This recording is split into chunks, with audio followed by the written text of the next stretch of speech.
Good evening. My name is Barney, and I'm an alcoholic. It's nice to be here again. I haven't been in this club for a long time. It's been, I guess, about 5 years or so. I remember coming to Laguna Beach to the Canyon Club when I was about 6 months sober. The man who was sponsoring me, he asked me if I'd go to the Laguna Canyon Club and participate in the meeting down there, and I did. And he allowed me to talk about, I think he said I could have 2 minutes. And and that was just about 29 years ago. So I've been coming to the Canyon Club for a long time. If you're new here tonight, I don't know how you feel if you're new, but I know that when I was new, my sense was that I was in the wrong place, that I was here by mistake, that I was not really an alcoholic, that somebody had made a terrible mistake, namely my ex-wife, and because she was divorcing me, she called me an alcoholic, and I knew that I was not an alcoholic, and I didn't like being in AA. I didn't like being in AA meetings. I thought they were boring, and I thought the people were kind of goofy, and I wasn't interested in whatever was going on here. I knew that I did not have a disease, and I was willing to admit that my drinking was a little peculiar sometimes, but I didn't really think that I was hooked that badly. And like Tim, I thought there had to be some way that I could get my drinking under control. But here I was being divorced, and I didn't want to get divorced. We had 6 children, and so we had these 6 kids. We were living in Woodland Hills, California at the time, and I was a rather successful guy, I thought, and it seemed to me that you couldn't be an alcoholic and be as successful as I was. I was a television news anchorman, and I was making a lot of money, and I had this nice home, and I had 6 kids, and I had a swimming pool, and I had 2 cars, and I had a lot of very fancy clothes, and my kids had fancy clothes, my wife had fancy clothes, and I couldn't imagine that anybody like me could possibly be an alcoholic. I didn't know anything about the disease of alcoholism, but I just imagined that what an alcoholic was like, and I just didn't see myself that way. And so I knew that there was no possible way that Alcoholics Anonymous could help me. The main reason I knew that I was not an alcoholic is because when I drink, I feel better. So I knew that, you couldn't be an alcoholic. I thought, alcoholics were people who drank and started seeing rats coming out of the walls and cockroaches coming out of the chandeliers and hiding bottles and couldn't hold down a job and wearing long coats and just kind of huddling in doorways and sleeping in cardboard boxes and indeed that is true of a lot of alcoholics that I have met. I sponsor a couple of guys that slept in cardboard boxes. I mean, that is true of some people here, but it is certainly not true of everybody in AA. But I just had this vision of alcoholics that was very screwed up. And I grew up in the south side of Chicago in an Irish Catholic neighborhood where you didn't have to be Irish, but it sure helped. And my father was Welsh, but my mother was very Irish. She was one of 16 children in an Irish family, and Dad died when I was 14, and my mom used the last of the insurance money to send me to the University of Notre Dame. And I had the Holy Cross Fathers, and I know that they worked very hard to try to give us a set of standards and values to live by, so that we could live to be contented, happy people and grow to be fine men and standards in the community. And they all failed. these people screwed up something terrible, because when I was 21, I was a mess. When I was 21, I was a frightened, inadequate, terrified little boy who was mentally still on the south side of Chicago, mentally still poor, mentally still not with it, mentally not knowing what the hell to do for a living, just absolutely lost in a world that I didn't understand, that I was scared to death. And I was a very confused young man. I really had a lot of confusion about everything you could imagine, and I didn't know how men behaved. I didn't know what you were supposed to do to be a man. I thought it had something to do with being tough. I thought it had something to do with being willing to throw the first punch. I thought it had something to do with talking loud and being aggressive. And I thought it had something to do with pretending that you were okay even when you weren't. And I know how to do that. And I know how to pretend, as they say, I know how to pretend I got my shit together. I can pretend that. I can look pretty good.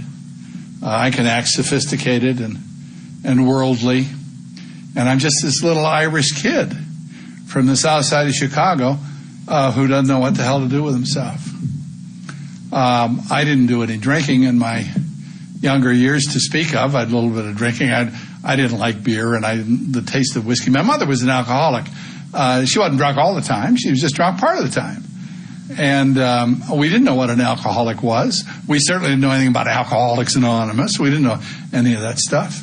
But sometimes she got very drunk. And she'd roll around on the floor and cry and carry on, and it embarrassed me. And I didn't know what the hell to do about that.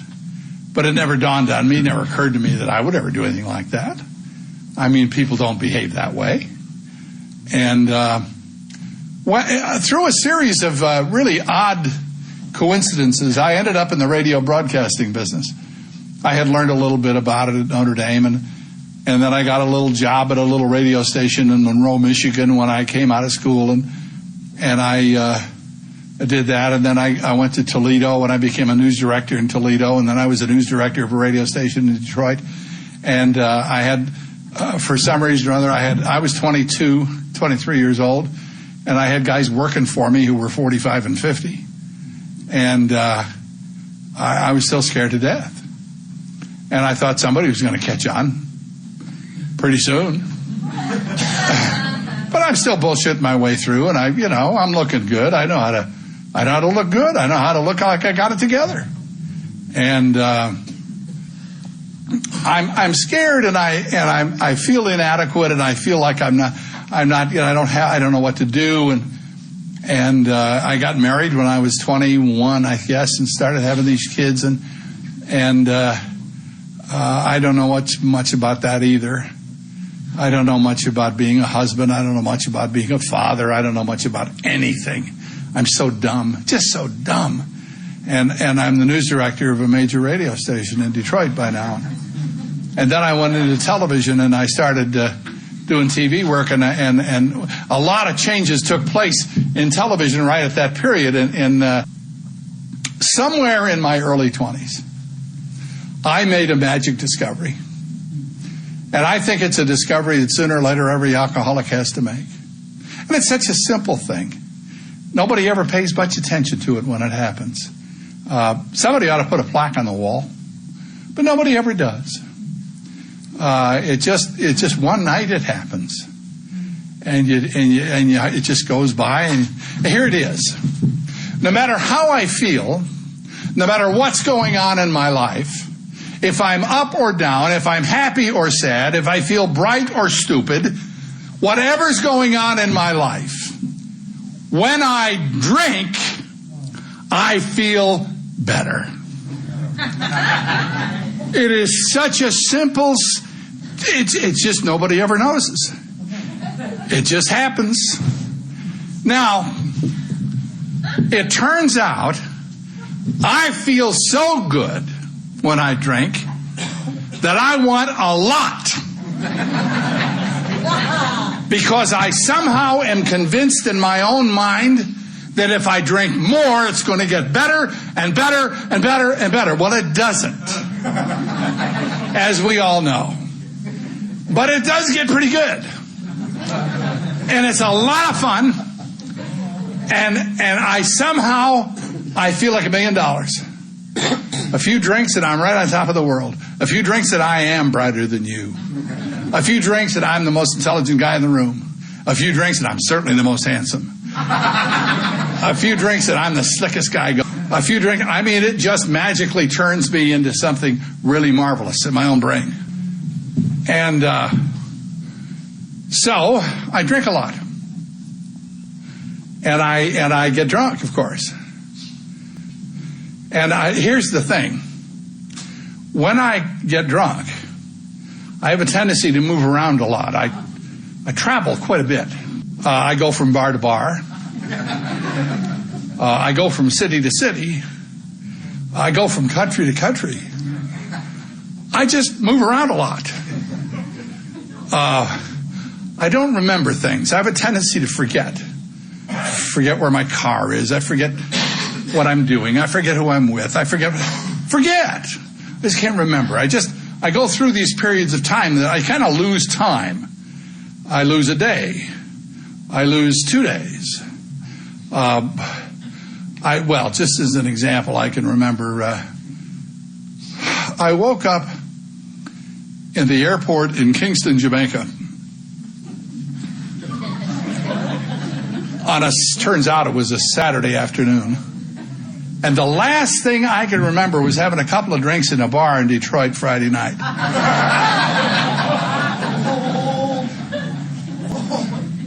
Now that would be all right if it happened once. But it happened to me a lot. And you wake up in all these strange places and you can't remember where the hell you are, and it's embarrassing, and you don't want to ask.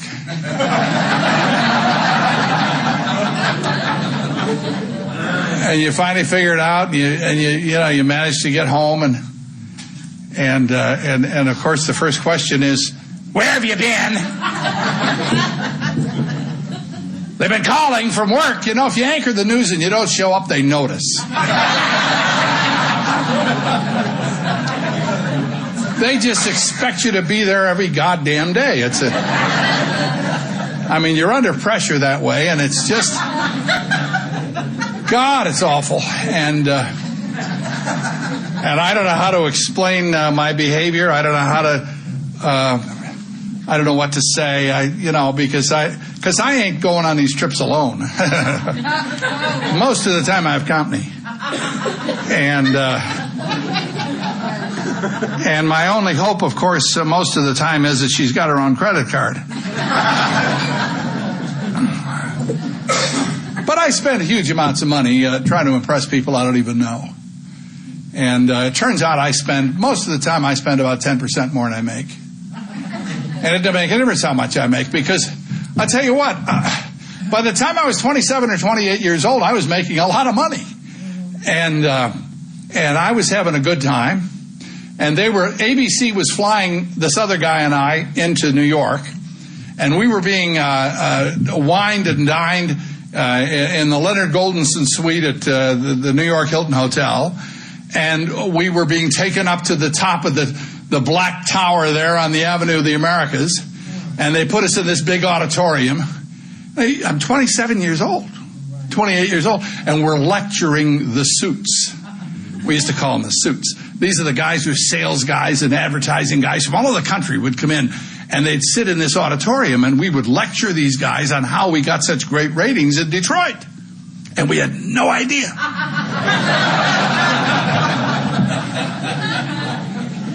But we would tell them anyway. We made stuff up. And they took notes. And those were wild times. And it's my bookie. Tell them I'm giving the 14 points to them. And the Super Bowl's over. So that's where I was.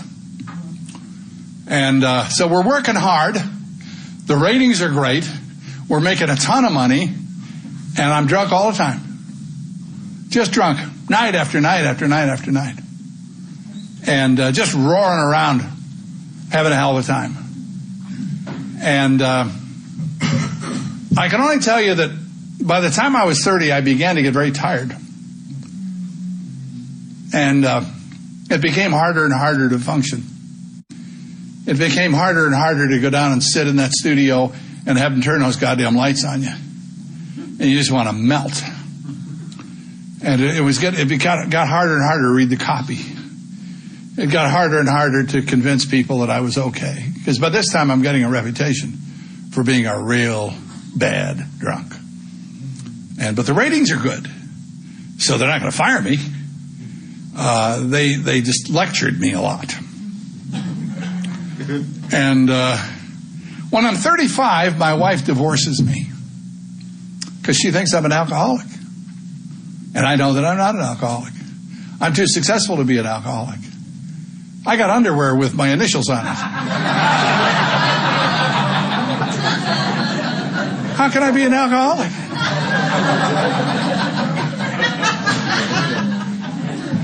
And I went out and got drunk one night, and I called this guy. And this is a guy that had told me some months before that he was an alcoholic. He said it right out, like he was real proud of it. And he said, you call me if you ever think you got a problem. So I called him. Not because I thought I had a problem. I got to get this woman to drop the divorce. I got to bullshit her, and she ain't buying my bullshit too much anymore. I've been married to her 14 years. She now knows all the stories. And I don't know what to say to her to get her to drop this divorce. And I called this guy. And I said, I'm not an alcoholic. That's not why I'm calling you. And he said, yes, I know. Social drinkers call me all the time at 3 in the morning. He said, what do you want? I said, well, I've been thinking. And what I'm thinking is if I don't drink for about 6 months, that she'll drop this divorce and I can get back to what I consider normal living. But I got to bullshit her pretty good here for about 6 months. Now, I can stay sober for about a week when I'm really pushing it. But after that, I get real nervous. See, I have this problem. It's not drinking problem. When I drink, I feel better. It's when I quit drinking and I go on the wagon, that's when I get nervous. I get nervous and edgy and irritable and crazy, and I can't function. And that's when I ain't drinking. I have what I would describe as a horrible sobriety problem.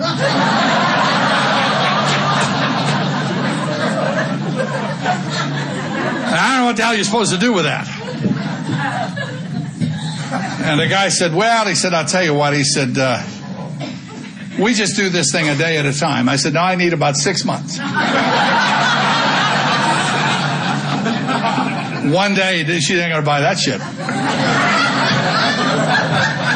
6 months. And he said, well, Barney, I haven't had a drink actually in 4.5 years. I said, well, my problem's not quite that severe. I don't need that kind of time. I need about 6 months. This was the first conversation I was to have with this man of many conversations, because he became my sponsor. And we were to have many conversations that were the same as that. That is, I would talk to him about what I was feeling and thinking, and he would say something back to me that would indicate he hadn't been listening.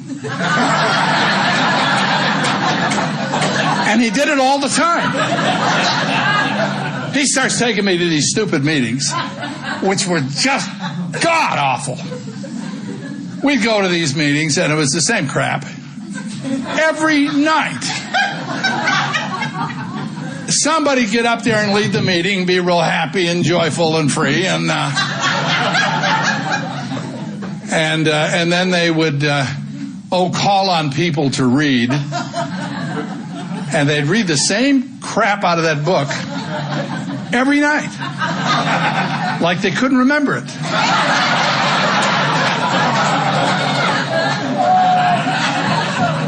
Chapter 5 and how it works.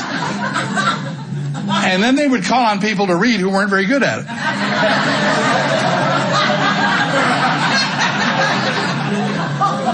And then they would applaud. Oh, George is going to read chapter 5, isn't that one? Jesus. And then they read these traditions. I had no idea what the hell that was all about. But they seemed really important to these people. Every night they read them. I thought they must do that to see if the newcomers can pronounce anonymity. I don't know what. And then when they can't, they laugh at them. It's the same. I don't know. I don't understand. I don't have the slightest idea what's going on. They're reading all these steps. They're talking about God.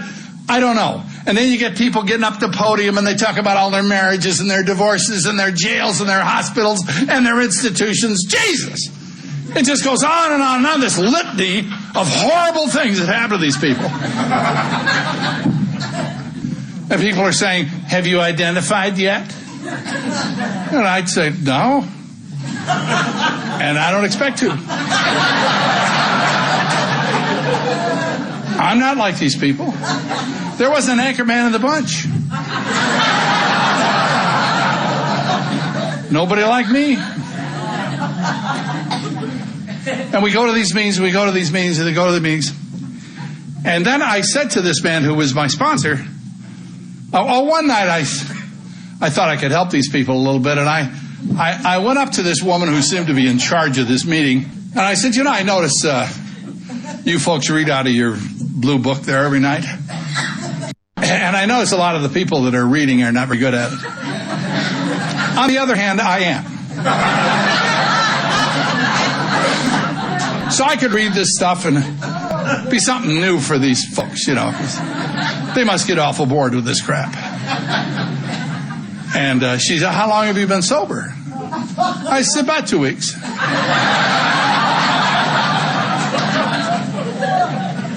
She said, well, I'll tell you what, I need a floor mopper. I said, you need a what? She said, we need somebody to mop the floors after the meeting. I said, oh, God. And I went back to my sponsor and I said, how do we write to New York to report that bitch?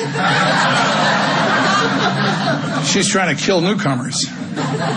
He said, what are you talking about? I said, she wants me to mop the goddamn floors. He said, that'd be a good thing for you. I said, why? He said, well, I don't think you should ever ask me that question. Just do what I'm telling you to do, and mopping the floors will help you stay sober. I said, I don't understand how. He says, just do it. So I started mopping the floors there on the left side of Ohio Street every Tuesday night. Actually, I got pretty good at it, and I was finishing my side quicker than the guy on the other side.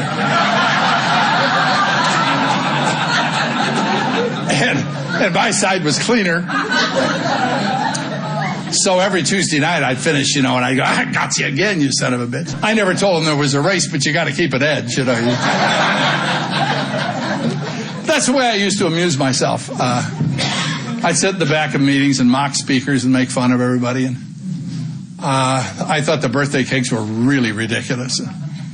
And then after I'd been hanging around here about 6 months, the thought occurred to me, because I hadn't had a drink in 6 months.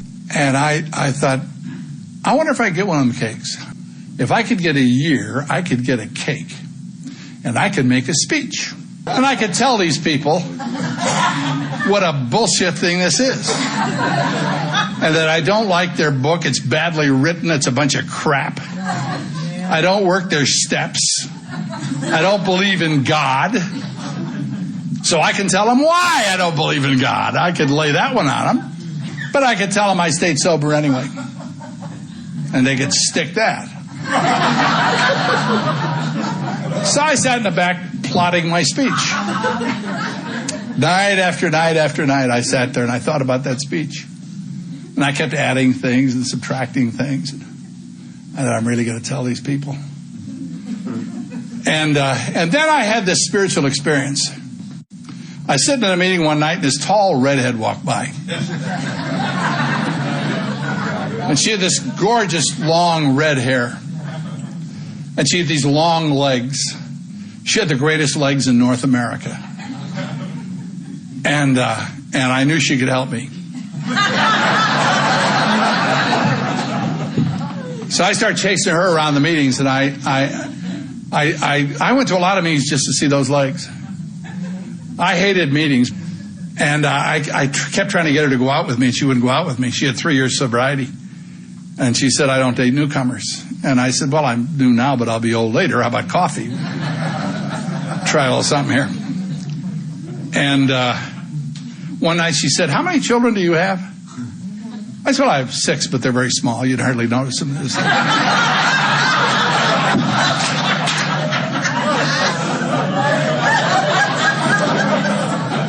See, in a way, trying to threaten my wife, I had said to her one night, if you don't drop this divorce, I'm going to get the best lawyer in Beverly Hills, and I'm going to demand custody of the 6 children. I thought that would scare her a little bit. She said, you can have them, and she left.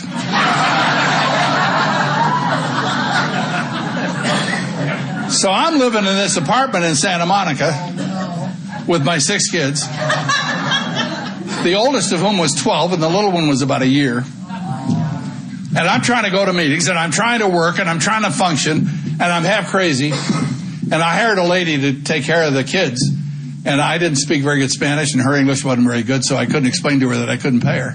I figured, a couple of weeks, and she'll leave, and I'll get another woman, and that's the way it'll go. But she stayed. I don't know. She wouldn't go away, that woman. And finally, after about a month, I came up with some money, and I paid her. And her sister came over. Her sister spoke pretty good English. And I said, ask her, how come she stayed when I didn't pay her? And she asked her, and she said, because she really likes your kids. I said, God, it's amazing. And so that woman stayed with us for a long time. And I went to meetings. I hated the meetings, and I hated the book, and I hated everything that was going on. Some of the speakers were kind of funny. And the trick here is, listen to me if you're new, okay? Put your ass in the chair and leave your head outside every night. There is no other advice. I'm going to talk here for 45 minutes. That's the most important thing I'm going to tell you. Because your motives don't matter here. And in my opinion, this is not an intellectual exercise. There's nothing to be learned here. It's not like you're going to come in here and take notes and learn something intellectually and then know something. We do not have a chapter entitled Into Thinking. We got one called Into Action. What does that mean? It means mop floors. It means make coffee. It means stack chairs. It means participate. It means if somebody asks you to read or participate in an AA meeting, say yes. That's all. You don't have to like it. Just say yes. Because you're saving your own ass. I see people all the time in AA meetings. We have a problem. We have a La Jolla meeting on Saturday nights, and we have 2 10-minute speakers. And we have a hell of a time trying to get 2 people to talk for 10 minutes. Oh, I don't think I want to do that. Who gives a shit what you want? You do it anyway. You don't have to, it doesn't matter what you want. It doesn't matter what you think. Thinking got you here. Action will keep you here. Chuck Chamberlain, who was a wonderful guy in AA, used to say, I don't believe that you can think your way to good actions. And I certainly don't think you can think your way sober. He said, but you can act your way to better behavior. You can act your way to better thinking, ultimately. But action is the magic word. You just got to do it. It's like my sponsor used to say, don't come to a meeting and tell me how you feel. Don't come to a meeting and tell me what you think. Come to the meeting and tell me what you did today to participate in your own sobriety. Did you call an alcoholic? Did you read the book? Did you go to a meeting? Did you call your sponsor? Did you try to help some newcomer? Well, I'm a newcomer. So what? Somebody's newer than you. If you got one day, you tell the guy that just walked in the door how you got the one day. That's what you do. We share our experience, strength, and hope. That's what we do here. So if you're new, you turn around and get the person that's newer and give them your phone number and get them to call you. And not here's my number, call me sometime. You give them a number and say, can you call me tomorrow at 10 o'clock? And you get a commitment from the newcomer to say, finally, well, yeah. Because he's sure you want something. And you get him to do that. And I worked with a lot of new people in my first year. I sponsored people in my first year. And they all got drunk. Every damn one of them. And I finally gave up on it because I knew I wasn't helping anybody. And I didn't know what to do. Because everybody I'm working with is getting drunk. And finally, when I was 3 years sober, I almost got drunk. By that time, I'd gone to work for CBS in Philadelphia, making a ton of money, successful as hell, not going to meetings, because who needs meetings when you're 3 years sober? A guy, and my wife was divorcing me. I married the redhead, by the way, when I was a year and a half sober. And she had 2 kids, and we're raising these 8 kids. And a guy said to me one night, a guy had 18 years of sobriety, and he said to me, how's it going? I said, would you really like to know? He says, yeah. And I told him, I said, my life is not good. I'm here trying to be successful. I'm trying to get the ratings up. I'm trying to make a career here. But I don't like the AA here. And I don't like the way they do their meetings. They're very different from California. And they don't read chapter 5, for Christ's sake. And I said, my wife, I married this girl. And she's got these 2 kids, and we got these 8 kids, and I'm half crazy. And some of the kids are drinking and using drugs, which I thought was kind of unfair. And I was just nuts. And the guy said, well, how many meetings do you go to? And I said, well, I don't have time for meetings, for Christ's sake. I'm trying to be successful here in my career. And he said, how many newcomers do you work with? And I said, I'm no good at that. I tried my first year, and they all got drunk. He said, what are you doing about the 3rd step? I said, oh, well, I don't believe in God. Hard to do that one. He said, well, I think you got to go to meetings whether you like them or not. I think you got to go to the meetings and just put your ass in the chair and shut up. And I think you got to have to do something about newcomers. You got to try to give your phone number to newcomers. And he said, I think you need to do something about the 3rd step. I said, like what? He said, well, we got a prayer in our book here for guys like you. It's the 3rd step prayer. And I didn't know that. And he pointed it out to me. My sponsor says if you want to hide anything from an alcoholic, put it in the big book.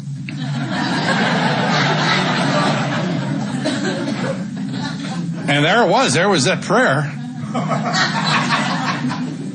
And I said, oh, yeah, okay. He said, why don't you just do that like you mop floors or make coffee or stack chairs? Just do it. You don't have to believe nothing. He said, just say a phony prayer. I said, to a phony God? He said, yeah, of course. I said, well, I could do that. So I started saying the phony prayer to a phony God. And I'm going to meetings, and I'm grabbing newcomers and threatening them. And some of them stayed sober, and I don't know what the hell to do with them when they're sober. They're in your living room, they're in your kitchen, they're on the phone, they won't leave you alone. What meeting are we going to tonight? So what do you mean, we? You're the newcomer, God damn it, leave me alone.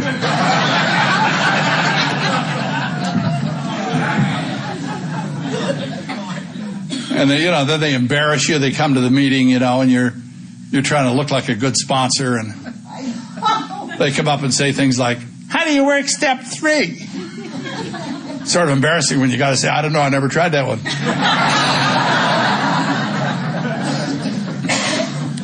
Finally, the only thing I knew to do with these people was to sit down with them and tell them the truth, which is a painful thing for me to do.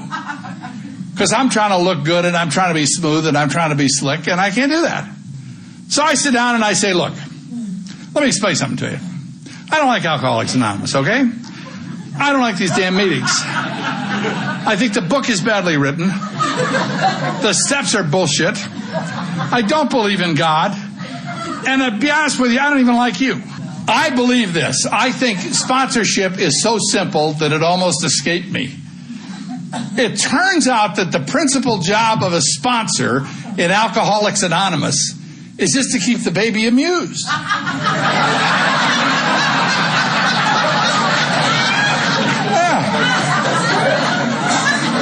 Keep amused until AA works. And I know how to keep amused. Go mop floors, make coffee, stack chairs, get involved. I know how to do that. Call me every day, goddammit. I know how to do that. And then ultimately and finally what happens is that AA works. It works in their lives magically in a way that I couldn't even imagine. I got fired from that job, and I came back to California, and I went to work in San Diego, and I started a meeting in Philadelphia. I started a meeting in San Diego. Then I started another meeting in San Diego. And the other night, somebody asked me to come down and talk at that meeting that I started. And I went and talked there the other night. And it blows my mind when I thought about it. I thought, oh, my God, this meeting's going to be 25 years old. And they're still using the same podium that was made by a guy who volunteered to make this podium when the meeting was a couple of months old. They still got that same podium. He's dead now. That guy's been dead for a number of years. That damn podium's still going. That's the way it is at AA. We die, but the program goes on. And Carol and I have, over the years, Jesus, I tell you, we just turned 28 years marriage. And she's in West Virginia, and I'm here in California. It seems to work better that way. But I sent her, for our anniversary, 28 roses. And she stuck them out. They had a hell of a snowstorm that day. So she stuck the roses out in the snowstorm and in the snow and took a picture of it and sent it to me. But it's amazing. You know, she and I have fought and argued and hollered a lot. And a lot of our kids have screwed up over the years, and just some of them don't even talk to us now. For reasons that have nothing to do with us, they just don't talk to us. They're mad at one another. And so they don't talk to us. I mean, you explain that one to me. Kids, I tell you. Third step. When I was 16 years sober, I was driving from San Diego to L.A., which I do a lot, and I had a tape on in the car. And it happened to be a Chuck C tape. Now, I never understood Chuck C in the early days. I used to hear him talk, and I had no idea what the hell he was talking about. And I'm listening to this tape, and all of a sudden I'm understanding what he's saying. Because now I'm 16 years sober. And it's making more sense to me than it did when I was 2 years sober. And I'm listening to the tape, and I'm talking to the tape, which is a little crazy. I'm talking to a tape, and the guy's dead. Now that's nutsy. And I'm going, yeah, Chuck, that's right. Yeah, that's it. Yeah, that's it. And I'm going along the freeway, and yeah, that's right, Chuck. One of the things he said was, he said, I believe the first two words of the Our Father mean exactly what they say. I believe that the first two words of the Our Father mean exactly what they say. Our Father. Ooh. He's my father? Oh. And I'm his son. Ooh. Ain't that spooky? He's my dad and I'm his kid. What's my relationship like with my kids? Not so good sometimes. Have they always done everything I wanted them to do? Certainly not. Have they sometimes been a real pain in the ass? Of course. Have we fought and argued and screamed, those kids and I? Yes. Over the years? Yes, a lot. Have I sometimes just been so angry with them I could just kill them? Yeah. Have I ever stopped loving them? No. I don't think so. I don't think so. And it's not because consciously I want to love them. Sometimes I don't. I can't help it. They're my kids. I'm their dad, and they're my kids. And so I love them. I love them when they hate me. I love them when they don't speak to me. I love those kids. It's an involuntary thing. But I do love them. Well, wait a minute now. If he's my dad and I'm his kid, I've come to the conclusion that he's my dad and I'm his kid, and I talk to him that way. And that's our relationship. And I think he loved me when I was drinking, and I think he loved me when I was doing all the rotten things I was doing to people. Because I am a user and an abuser of people. I really am. I am a very self-centered, egotistical, no-good son of a bitch. Trust me.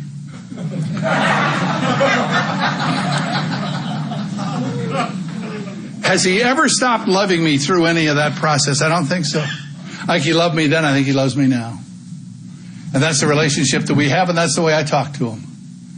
And that's my relationship. I've come to believe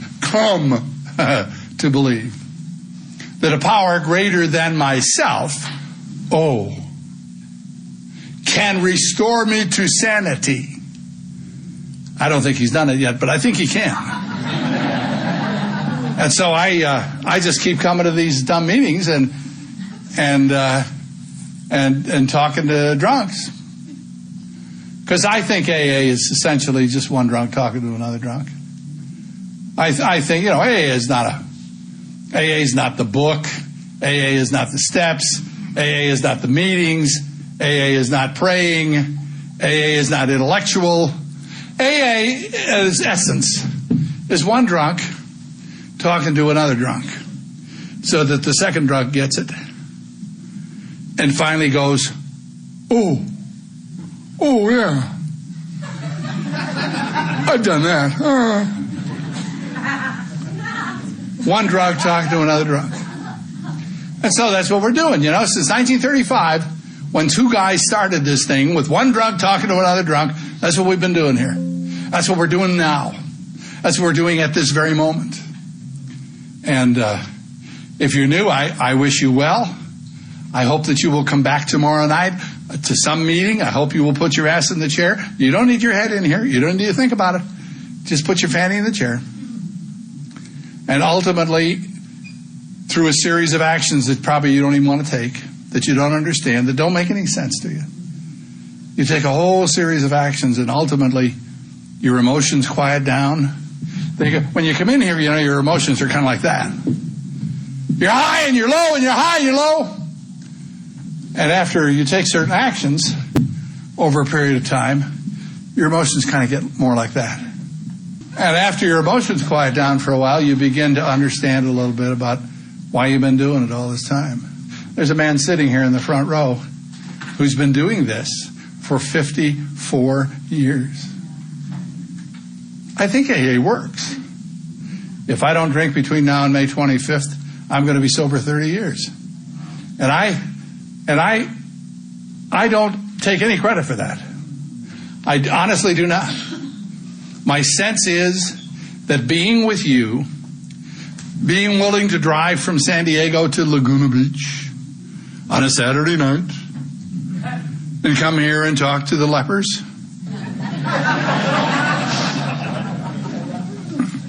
being willing to participate and be in the same room with you, just to be in the same room with you, because God is in here with us, whether you believe in God or not. Doesn't make any difference. See, He is or He isn't, so don't worry about that. He's in here. And He's in here with us. And we are together, sharing the same disease and sharing a common solution. And the solution seems to be one drunk talking to another drunk. God bless you.